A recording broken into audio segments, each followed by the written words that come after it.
Su Buenas audio, tardes, doctor. jóvenes, muy buenas tardes. Buenas Igualmente, tardes. señorita, buenas tardes. Hoy día es un día jueves, mañana es un día feriado y creo que vamos a tener nomás que seguir con este tipo de clases porque ya sabemos, las clases aún no se van a reiniciar, ¿no? Entonces, hoy día vamos a ver un tema más bien, quizá ustedes ya lo conocen, sobre todo aquellos que viven muy cerca del mar.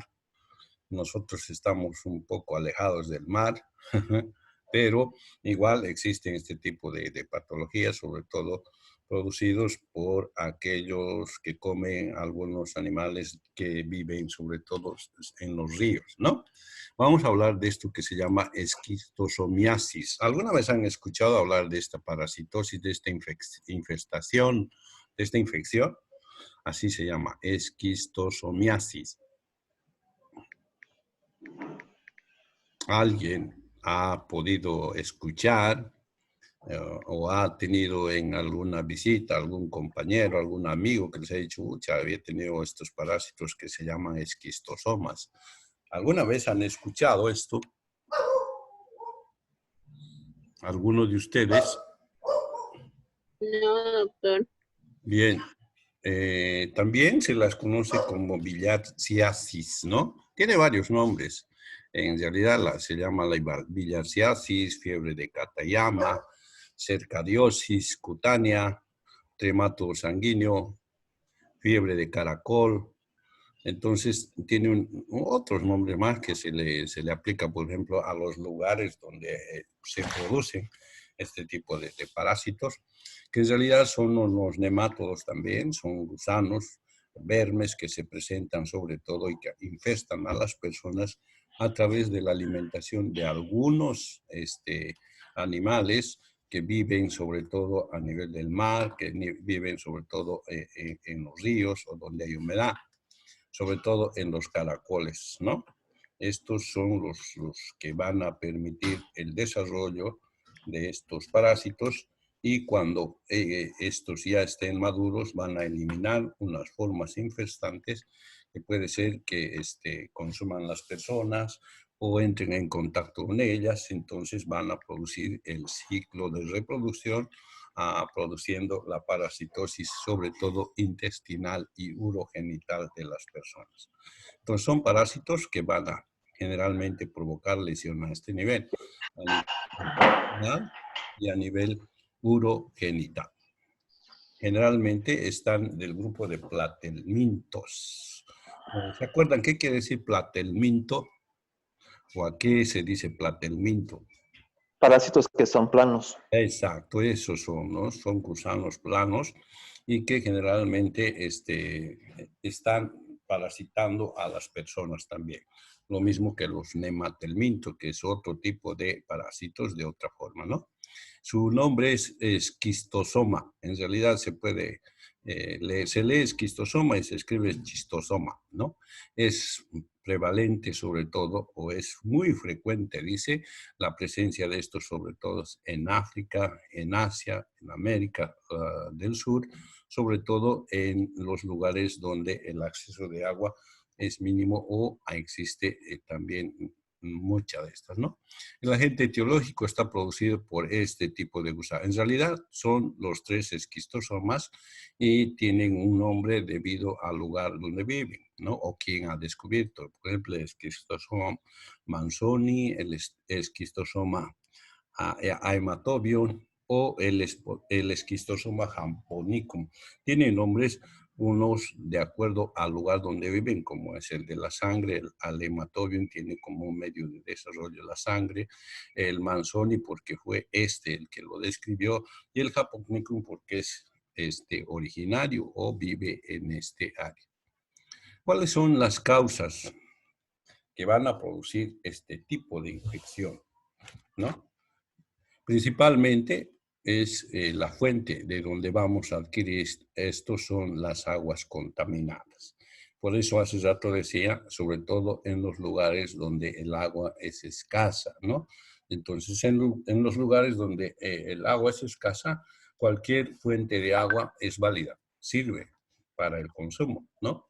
Entonces, y muchos de los países, por ejemplo, en América y también en África, debido a la escasez de agua, pueden o consumen este agua en forma sin tratarla, lo cual hace y contiene una cantidad de bacterias, parásitos y virus que generalmente son causa de patología. En este caso, de igual modo, ¿no? Normalmente estos parásitos viven en forma libre y se encuentran en el agua. En América vamos a encontrar en las lagunas, en los lugares donde hay aves, en los lugares donde hay estos famosos caracoles, son los lugares en los cuales se encuentran en este tipo de... Y las personas que ingieran o que entren en contacto con este tipo de líquido van a adquirir esta parasitosis, ¿no? Normalmente están en forma independiente, libre, en estado larvario y que se conocen con el nombre de cercaria. Existe antes de esto, cuando si entráramos en el detalle de la evolución o el ciclo evolutivo del parásito, existe una forma de metacercaria y luego evoluciona cercaria, que es complejo y que vamos a dejar para las señoras de laboratorio, para ellas, para ese tipo de cosas. Para nosotros nos interesa que la forma infestante es la cercaria y que se encuentra en forma libre en las aguas contaminadas principalmente, ¿no? Y sobre todo en las aguas dulces.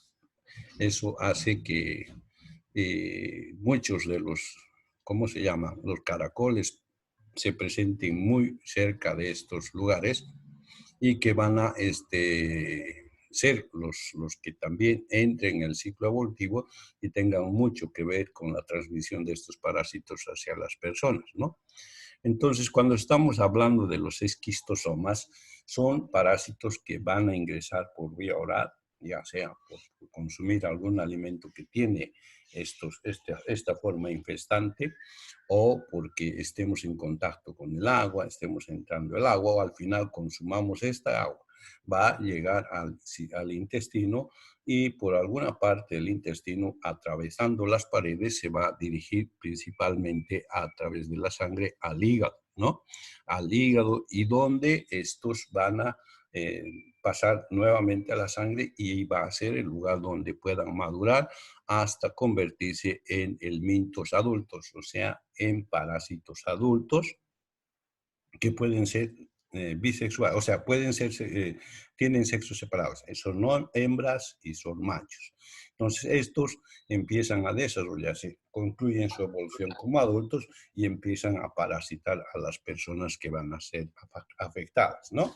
Entonces, fíjense, es un parásito que lo podemos encontrar en esta situación y que generalmente los lugares donde van a afectar más principalmente son las vías urinarias y también el hígado, lugares donde van a provocar daño con las consiguientes lesiones y sintomatología característica que van a producir. Hemos dicho que hay tres clases.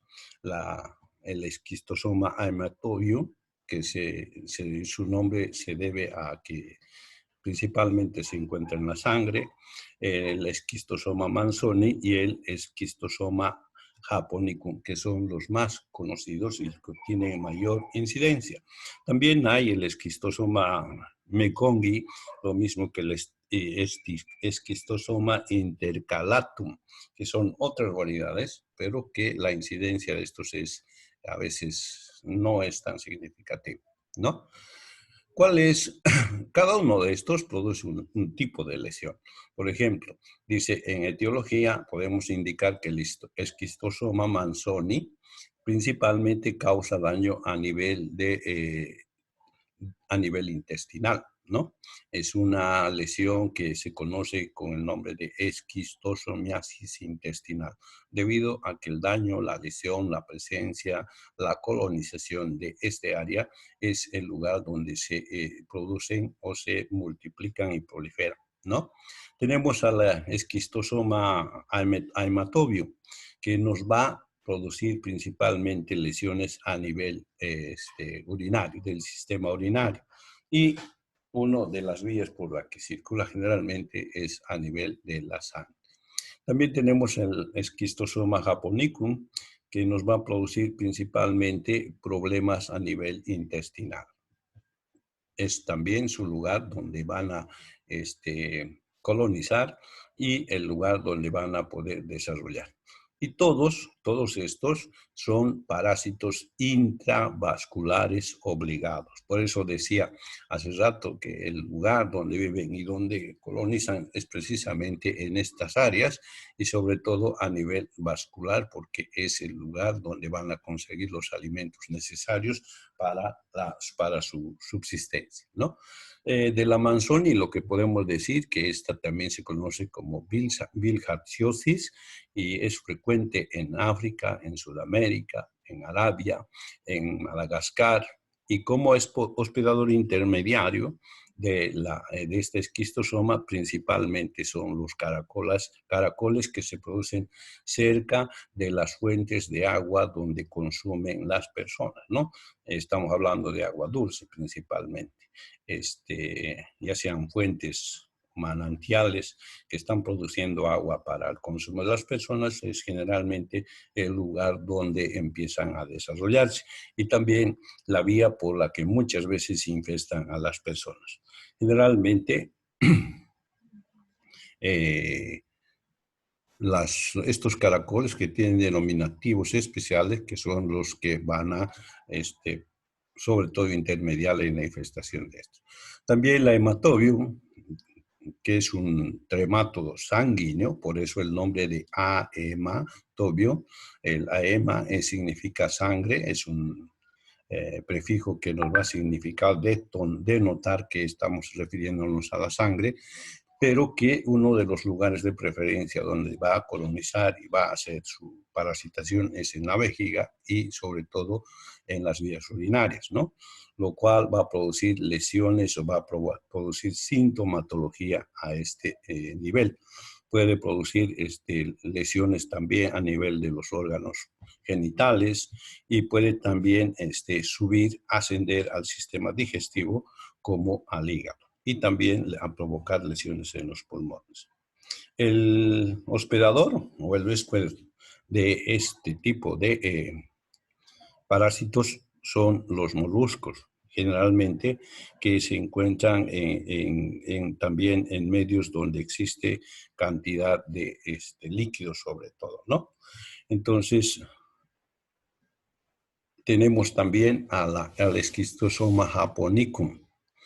Este es también un tremato sanguíneo y que se debe su nombre, anteriormente habíamos dicho, al lugar donde reside, que es en Japón, China y Filipinas, donde es un problema bastante serio, sobre todo para las personas, y en este caso también estamos hablando de las personas que están acostumbrados a consumir agua contaminada o vivir cerca de estos huéspedes intermediarios que son los caracoles, que nos van a traspasar o nos van a ser de intermedios para la infestación de estos parásitos, ¿no?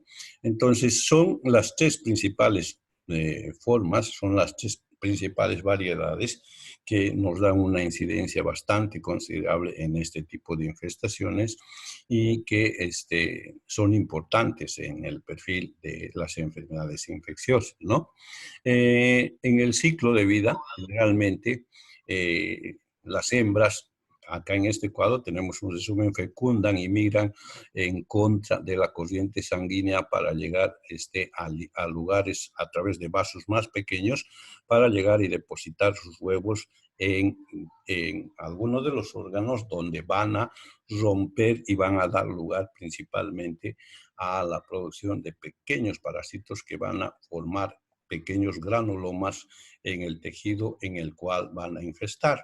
Estos, por el número que tienen, nos van a producir una sintomatología característica en el órgano que estén afectando. Si es, por ejemplo, en la vejiga y en las vías urinarias, vamos a tener sintomatología de este tipo que se va a traducir sobre todo por las lesiones que puedan producir la presencia de estos parásitos en este órgano. También pueden producir lesiones a nivel de hígado, a nivel del sistema digestivo, que nos va a presentar también sintomatología característica que va a ser producido por la presencia de estos, ¿no? Esta es la forma en que generalmente estos cumplen su ciclo para poder llegar a ser parásitos que van a afectar sobre todo a las personas, ¿no? Dice, los huevos eliminados principalmente por los en forma infestante o maduros, van a ser consumidos a través del agua por los intermediarios que serían los hongos, y una vez que desarrollen o cumplen su ciclo, van a nuevamente ser eliminados al agua para que puedan infestar a los huéspedes definitivos, en este caso las personas.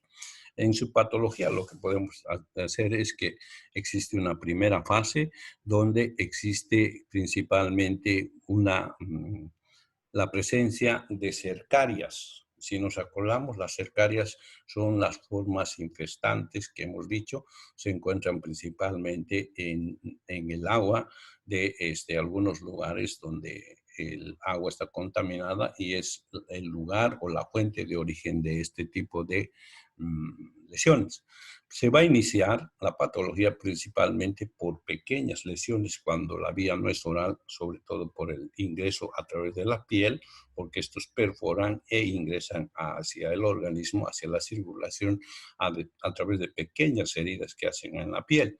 Entonces, esto nos va a provocar de principio, que nos puede servir para orientar nuestro diagnóstico de este tipo de parásitos por las lesiones dérmicas que se producen de inicio, con bastante prurito y lugares donde se hace un proceso infeccioso local que con el tiempo va a ir recuperando. En la segunda fase hay daño tisular, o sea, por la presencia de estos dentro de los tejidos o dentro de las células para su reproducción. Entonces estos van a tener que ingresar a las células y a los tejidos, lo cual va a producir muerte celular con las consiguientes consecuencias que tiene este tipo de lesiones. Generalmente, una vez que han tenido estos, van a ingresar a los capilares. Por eso decíamos que su vida y el lugar donde van a desarrollarse generalmente es intravascular. Estos pequeños vasos son los lugares donde van a desarrollarse y van a empezar a producir las formas infestantes que van a afectar a las personas.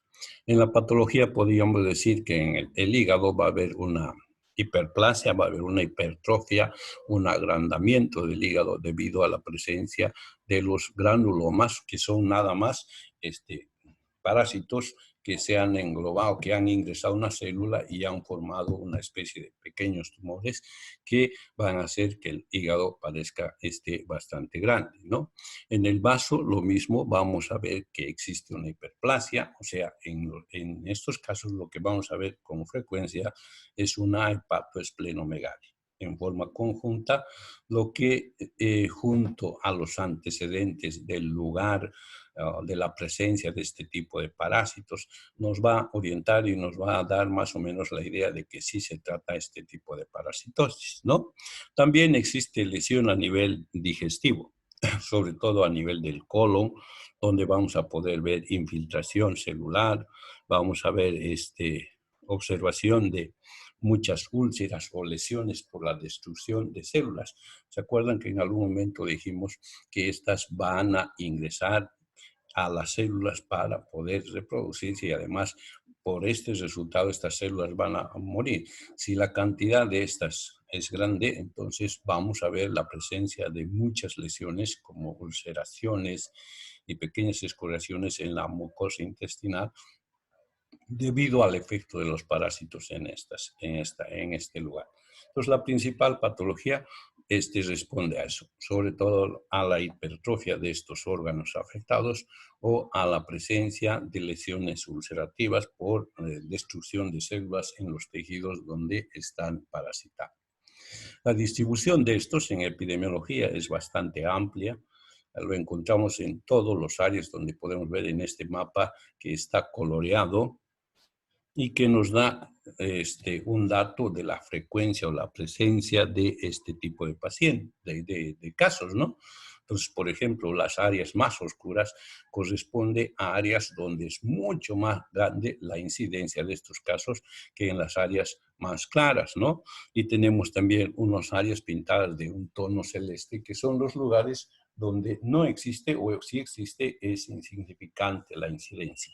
Pero si vemos, nosotros es que casi en todos los continentes existe la presencia de este tipo de patología que se llama la esquistosomiasis, sobre todo en los lugares donde el agua generalmente es contaminado y existe la presencia de estos intermediarios como son los caracoles que sirven de vectores para producir este tipo de patología.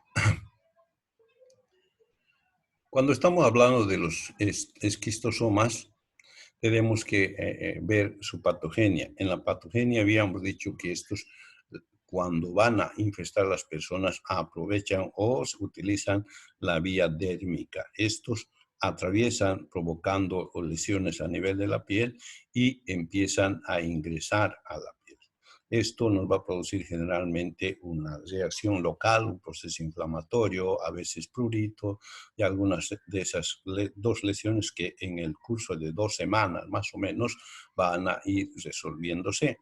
Pero en algunos casos puede asociarse a un cuadro febril, en el cuyo caso nosotros esta patología se conoce como fiebre de Catamaya, ¿no? Entonces, o fiebre, que es un cuadro febril con escalofríos, náuseas y hay dolor abdominal, sobre todo cuando existe ya una infestación y una colonización a nivel intestinal. Si la infección dura mucho más, ¿no? Existe una invasión a través de los vasos sanguíneos, afectando o migrando hacia lugares o órganos como el intestino, ¿no? En donde estos van a empezar a desarrollarse en forma crónica, manteniéndose en forma sostenida en las personas. Por lo tanto, este tipo de pacientes con este tipo de infestación de parásitos, por supuesto que van a tener sobre todo síntomas producto de esto, como dolor espasmódico, y sobre todo por el carácter de ser hematófagos, porque estos sí se alimentan de la sangre, pueden provocar por una multiplicación exagerada en su número cuadros de anemia en las personas. Son personas que frecuentemente van a presentar un cierto grado de anemia debido y dependiendo a la cantidad de parásitos que tienen en su organismo. El diagnóstico. En el diagnóstico lo que podemos desarrollar sobre todo es averiguar los antecedentes que tiene el paciente, ¿no? Por ejemplo, es un paciente que ha ido a hacer su vacación en África o ha ido a hacer su vacación en Brasil, donde también es una zona con bastantes casos de este tipo, y que fue y se bañó en un lugar donde él no conocía y donde sí había este tipo de parásitos en forma de cercarias en el lugar donde se ha bañado o ha estado reposando, momento en el cual estos parásitos han logrado ingresar al organismo de la persona. Entonces, esta va a empezar este cuadro debido a que estos van a empezar a invadir y sobre todo van a empezar a reproducirse, lo cual va a empezar a mostrar sintomatología y manifestaciones que van a ser características de esto. En este caso, lo que se hace por la presencia de esto también vamos a hacer sobre todo laboratorio de sangre y también muestras de heces, pero para nosotros la principal forma de diagnosticar es identificar al parásito en muestras de sangre. Podemos también pedir muestras de heces, podemos tomar exámenes de orina, podemos hacer biopsias de tejido intestinal o de la vejiga, dependiendo dónde es la mayor infestación y también dependiendo del tipo de parásito, del tipo de esquistosoma que está afectando a la persona. Esto nos va a identificar sobre todo la presencia de huevos, ¿no? Huevos que nos van a indicar el diagnóstico de que se trata de este tipo de parásitos. También se puede hacer imagenología. ¿no? A través de la cual vamos a poder determinar no solamente la presencia de esto, sino también la extensión de las lesiones que pueden producirse por este tipo de parasitosis. En ecografía, en ultrasonografía o en tomografía, vamos a poder apreciar generalmente lesiones y la extensión de los mismos, lo que nos va a dar idea del grado de infestación o afectación de la persona. Entonces, en el diagnóstico son importantes el laboratorio y también la imagenología. En el tratamiento generalmente hay que desarrollarlo sobre todo con un medicamento que uno de sus compañeros nos nombró, no sé si en este aula o en la anterior, y que dijo el praziquantel también se puede utilizar. Sí, en este es específico. El praziquantel, que es un antiparasitario, se tiene que utilizar como tratamiento específico en este tipo de parasitosis, ¿no?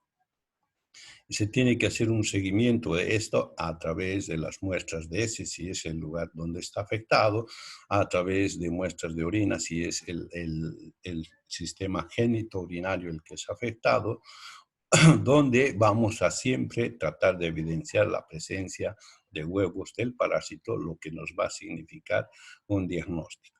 La falta o la ausencia ya de huevos nos va a significar que el tratamiento sí es positivo y que se está disminuyendo la cantidad hasta que desaparezca totalmente. La falta no significa que la parasitosis estuviera resuelta, ¿no?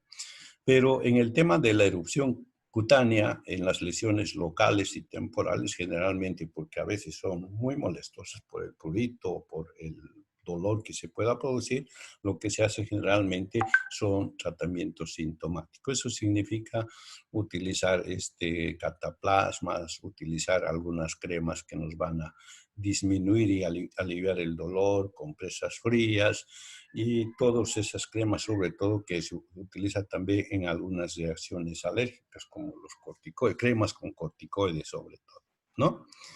Si los síntomas, como en la fiebre de Katayama, son graves, se puede administrar corticosteroides, porque el origen de la fiebre es precisamente por la presencia de sustancias que van a provocar esta reacción en las personas que están afectadas de esta parásito. Se pueden imaginar cuál es la prevención que debemos tomar en este tipo de parásitos. Primero, averiguar si el sitio donde estamos nosotros es un lugar donde existe este tipo de parasitosis. Si es así, entonces es más seguro evitar sobre todo las aguas que no sean confirmadas que no estén infestadas. Entonces, para buscar, si es que estamos de vacación, buscaremos lugares donde el agua esté pura, es agua segura, que no contenga este tipo de parásitos. Es una de las medidas que se debe tomar, sobre todo cuando se está de visita o cuando se está realizando un viaje a un lugar donde existe tipo de parasitosis, ¿no? O evitar introducirse con el organismo o quedarse en el medio ambiente en lugares donde existe este tipo de agua o en sus proximidades, ¿no? Esto es una de las medidas que deberemos tomar, averiguando si es posible bañarse o no bañarse por la presencia de este tipo de parásitos. Quienes hayan entrado en contacto, dice, con el parásito, deben secarse bien, ¿no? ¿Por qué será que dice que deben secarse bien? Es que precisamente el tiempo en que utilizan estos para ingresar a la piel no es inmediata, no es espontánea, sino tiene que pasar un tiempo para poder holadar, para hacer un espacio, una puerta de entrada a través de la que van a ingresar. Y cuando estamos realizando un buen secado, también estamos eliminando estos parásitos que en ese momento seguramente están trabajando bastante para perforar la piel y penetrar a las personas. Entonces, esta es una imagen de un esquistosoma. Están Está el esquistosoma en forma de gusano y que, bueno, acá lo podemos ver porque es una imagen agrandada de lo que hemos indicado. Este es el ciclo biológico que cumple estos esquistosomas a partir de personas que están infestadas, pasando por los intermediarios que son los caracoles y estos formando o eliminando huevos que van a tener la forma infestante, pasando a la forma de cercarias y van a afectar principalmente a las personas que van a ir a colonizar, hemos dicho, al sistema digestivo, al sistema hepático, al sistema genitourinario y también provocando lesiones locales en las regiones donde van a ingresar al organismo, ¿no? En algunas ocasiones, la vía oral, sobre todo cuando se consume agua que está contaminada o cuando se consume frutas que hayan sido regadas, también es la posibilidad de producir esta misma patología, pero ya directamente a nivel digestivo. Estas son las consecuencias, son niños que están afectados por este tipo de parasitosis, lo cual, habíamos dicho anteriormente, puede provocar este tipo de reacciones. Niños con los abdómenes bastante hipertrofiados, ya sea por presencia de líquidos o hipertrofia de los tejidos, principalmente la presencia de los tejidos. Es posible en esta situación, si se hacen tratamientos correctos, disminuir la cantidad de este volumen, pero que siempre van a quedar secuelas. Otras lesiones, las lesiones de este tipo de parásitos que afectan al sistema genitourinario, nos van a producir este tipo de hipertrofias de testículos o de las vías urinarias que son característicos por este tipo de parásitos. En algunos lugares, yo tuve la suerte de ver unos 2 o 3 casos cuando hicimos un viaje al exterior, y que vimos y el hombre veía y tenía un cinturón, una especie de faja que sujetaba el pene del mismo, ¿no? Y estaba estirado hacia la parte posterior porque era tan grande que le impedía circular correctamente. Entonces andaba como si tuviera algo entre medio de las piernas. Cuando llegó al consultorio, bajó su pantalón y dijo, tengo este problema, ¿usted me puede solucionar? Era una persona que venía de un lugar alejado ahí, el lugar donde estábamos. Entonces vimos y dijo, no, este es un problema que sí le podemos resolver, pero primero hay que hacer el tratamiento, ¿no?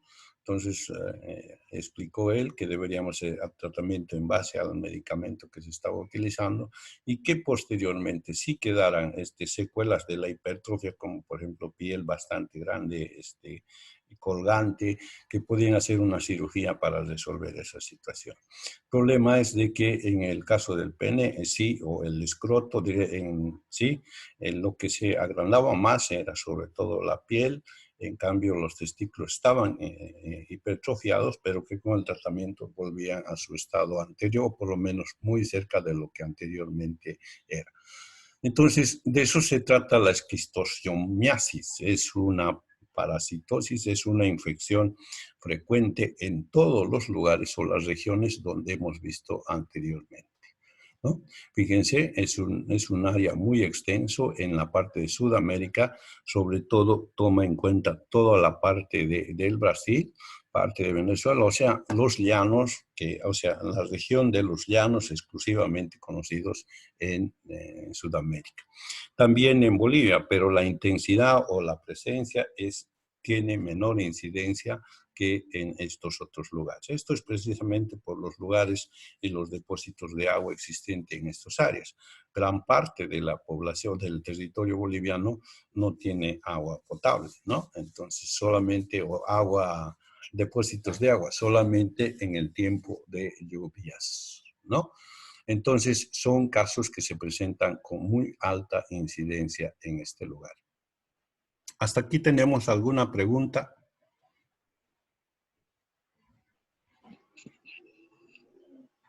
No, doctor. ¿Seguro?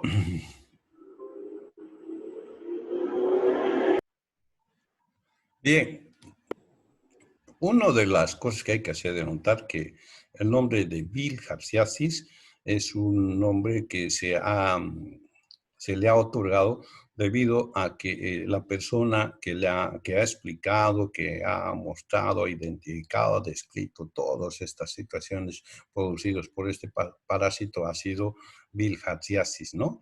En bilharzia, ese es el apellido. Y a partir de ahí es que se ha tomado el denominativo de bilharziasis, ¿no? Y los otros nombres que tienen también hacen alusión al lugar donde se han presentado, al lugar donde va a afectar o a la región donde afecta, como el tema del esquistosoma japonicum, que es un lugar o que es una infección que se produce muy frecuentemente en Japón. Entonces son ellos los que le han puesto este denominativo. Pero lo que sí sabemos es que existen varias especies, son más importantes estas tres, la Manzoni, la Hematobium y la Japonicum, porque tienen mayor incidencia de casos en toda la región donde existe esto, ¿no? Existen otras que sí se las puede nombrar, con la Megonki, la Mekongi, que generalmente está en la parte de África, pero que la incidencia es bastante baja, no es muy importante. Y lo mismo que la Intercalatum, que es más bien una especie como si fuera intermedia entre dos, ¿no? Por eso el nombre de Intercalatum, pero que también la incidencia de presentación de este tipo de parásitos no es significativa. Existe, afecta a la región intestinal, también a la región hepática, sobre todo a través de la migración, a través del tejido intestinal hacia este órgano. En este órgano ya se ubican sobre todo a nivel vascular, produciendo daño y produciendo además hipertrofia del mismo órgano. O sea, vamos a encontrar una hepatomegalia. Y por proximidad y vecindad también afecta al vaso, ¿no? Muy frecuentemente podemos encontrar las lesiones en ambos órganos del cuerpo. También hay que resaltar el tema de que estos parásitos son intravasculares. ¿Qué quiere decir eso?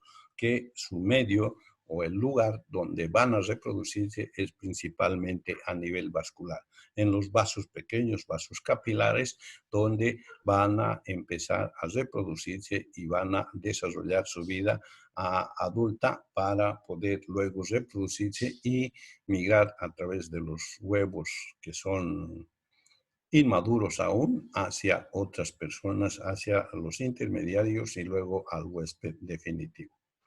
En el caso de los tejidos, la lesión que se produce por presencia y por destrucción de las células, en muchos de los casos nos pueden dar sintomatología característica, por ejemplo, de cuadros diarreicos con sangre. O sea, ¿cómo se llama la diarrea con sangre? ¿Alguien me corrige? Melena, doctor. Melenas, ¿no? Es cuando existe cantidad de sangre o manchas de sangre.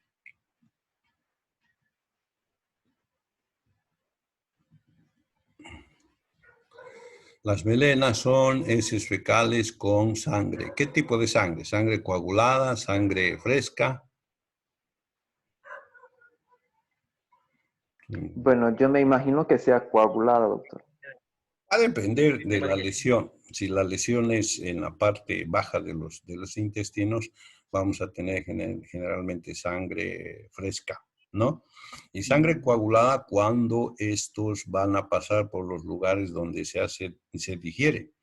Por ejemplo, una úlcera gástrica o una úlcera esofágica que produzca sangrado en vías altas del sistema digestivo hasta llegar a eliminarse,